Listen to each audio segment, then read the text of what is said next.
Good morning, everybody. I would say this Parshas Mishpatim, is one of the things that separates the Jewish people from all the other peoples and nations and religions of the world. And that is that for us, Judaism, of course, it's about us and our relationship with God, but it's even more so about us and our relationship with other people as guided and as inspired by our relationship with God. And this Parsha, this week's Torah portion, goes through a whole list of our responsibilities and our obligations towards our fellow human being.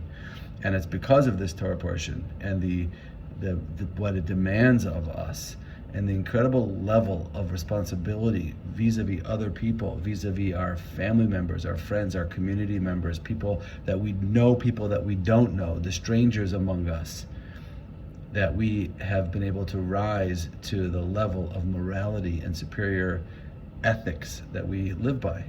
And that's only highlighted and it's being underscored even more in this crazy time we live in, where our enemies are so morally depraved, so evil, that what they could do, that they could send a Palestinian woman's body inside of a coffin and tell Yardin Bibas that it was his wife coming home, and that his children, they found out, were murdered, brutally murdered, a month after being taken into captivity. These are the contrast of how evil and how horrible some human beings can be, with the level of morality and ethical responsibility that's placed upon the Jewish people, jumps out at us in this week's Torah portion when it's going on right now. There's one thing in particular in this parsha that I think is it's often overlooked, but it's such an important commandment, such an important mitzvah, which is the Torah tells us that we have to be especially careful.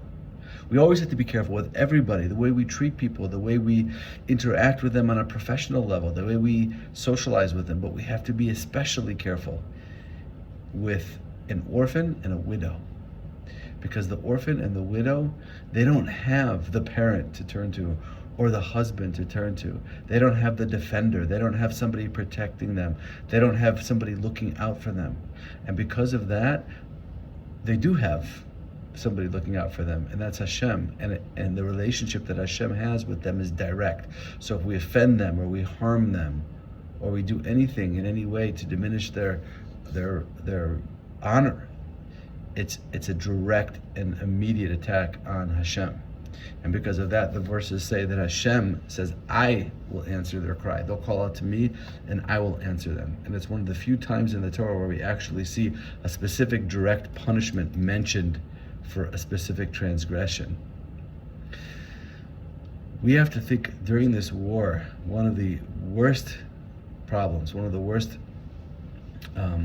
realities that Israel is dealing with is 350 widows and 650 orphans that have recently lost their husbands or lost their fathers. And we have to think about, are we doing enough for them? Are we thinking of ways to help them, to care for them? Are we contributing to causes that are supporting them? That's really the question.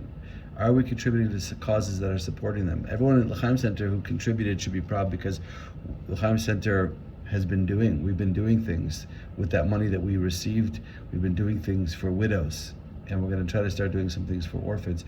But we have to really understand that perhaps the hardest part about this war going forward will be the women who lost their husbands and the children who lost their fathers.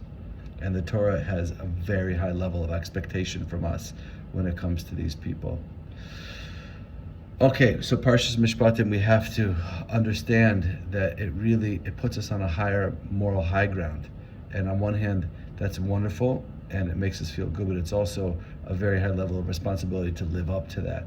So study this week's Torah portion, read the laws, ask yourself the difficult questions. Am I doing this? Am I not doing this? Do I need to work a little bit here? Am I going a little bit too far in this area? Think about yourself as you read this Torah portion and how you can grow and develop in these particular areas. Wishing everyone a wonderful Shabbos. Shabbat Shalom from Yerushalaim.